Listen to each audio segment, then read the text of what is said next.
name is Lacy Puttuck. I am the Sports Nutrition Director here at Dominate Your Game. I am a licensed registered dietitian here in the state of Nevada, as well as a certified strength conditioning specialist. So my background really lies in sports nutrition and really what it takes to be a high-performance athlete. Here at Dominate Your Game, we are a fully integrated sports science facility, helping the athlete in all forms of their performance, whether it be strength conditioning, research, testing, and of course nutrition, to make an athlete be their best.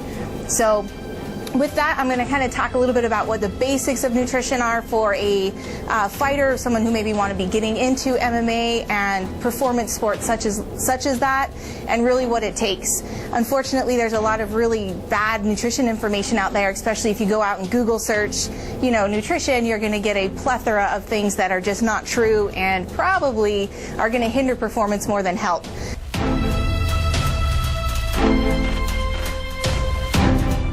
A lot of times it just comes down to going back to the basics and making sure you're getting well-balanced nutrition, including all of your macronutrients, which are your protein, which everybody seems to focus on, which is important but not the most important.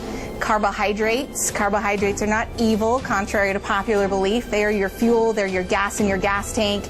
They are what give you the energy to make it through 3 or 5 minute rounds, depending on what you're doing. And then one of the biggest deficiencies I see, especially in people who are healthy and active and really in the population of the fighter, is fats.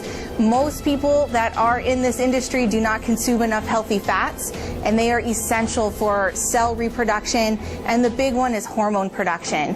Many people don't really realize how important that is.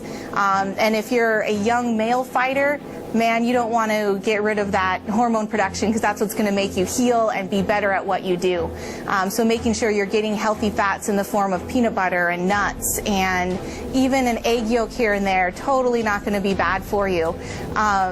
Those are the kind of things that you really want to make sure you're integrating into your nutrition plan and that you have balance.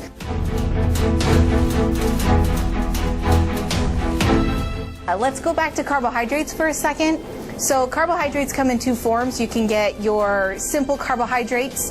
These are going to be your things like fruits, milk and yogurt, and then also your sweet foods, of course. Even in the forms of sports drink, you're going to get your simple carbohydrate. These are great around your workouts. You want your body to absorb those carbohydrates quickly and be used as energy and fuel, and also replenish those glycogen stores that you use during your workouts right afterwards. If not, the protein you take in is going to be used for energy, and that's not what we want our protein to be used for. You want it to be used for muscle growth and healing and recovery. So getting those simple carbohydrates around your workout is very important. The rest of the day, complex carbohydrates. These are going to be whole grains like oatmeal and whole grain bread and sweet potatoes and things like that have those good healthy starches that give you lasting energy.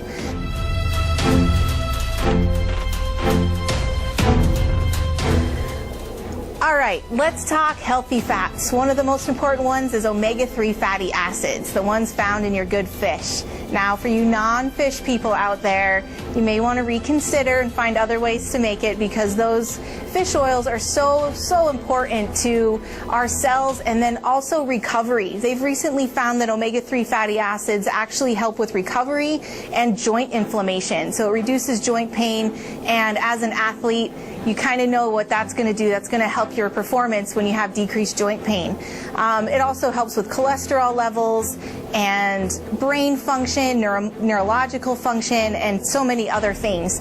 If you don't like those fishes and you just can't quite get over it, a fish oil a day is definitely not going to hurt you. Make sure you take it with food, because many people tell me if they take their fish oils, they get what's called the fishy burps, which nobody likes, so just take it with food. It helps that for sure.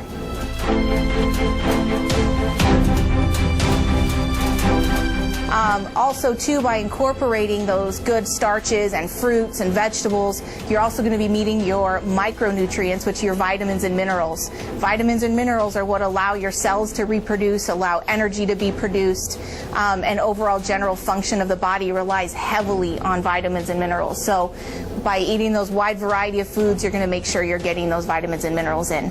One of the most important nutrients that I find deficient in a lot of athletes is vitamin D. Vitamin D is made naturally in our skin, but recently we've been finding that it does a lot more than we originally thought.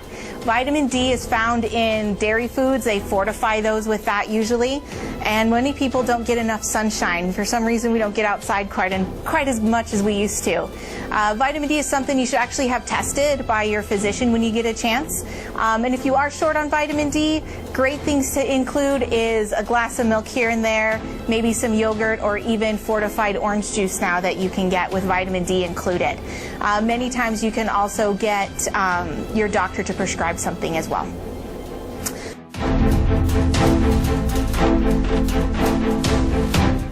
The other thing I always talk about, especially when it comes to weight-dependent sports like MMA fighting, is making sure you maintain your body weight pretty close to fight weight. The last thing you ever want to do is come 2 weeks out of a fight and you're 20 pounds over. That's very difficult to A, recover from after a weight drop like that, and B, perform at your best. So you want to stay always, walk around weight should be within 10 to 15 pounds of fight weight. That really is what makes a great fighter and really great when they get into the ring, because they're not gassed out, they're not dehydrated, and they have the energy and they have the strength. Strength drastically decreases when you start dropping weight too fast and too quickly. So you want to maintain that, because the harder you can hit, let's face it, the better off you're going to be. So you want to make sure you can maintain that strength.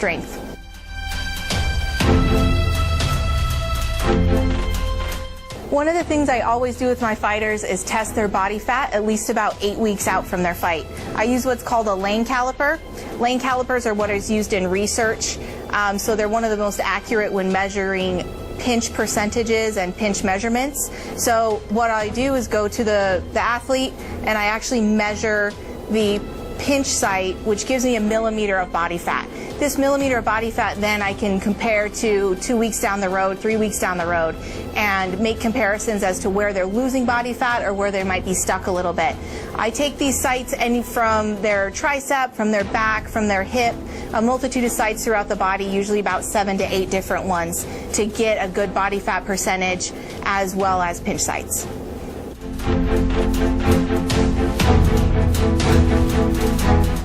The last thing I want to talk about is hydration.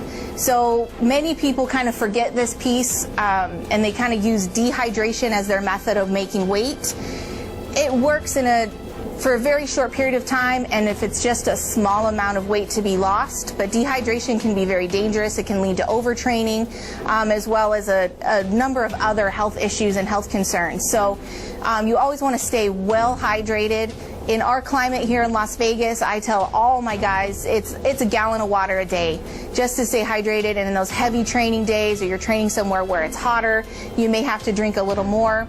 I also recommend they usually drink a sports drink with some electrolytes just to maintain sodium-potassium balance as well, so that they don't go into electrolyte imbalances, which can cause muscle cramping and other things. So hydration is always a big importance for all of our athletes too.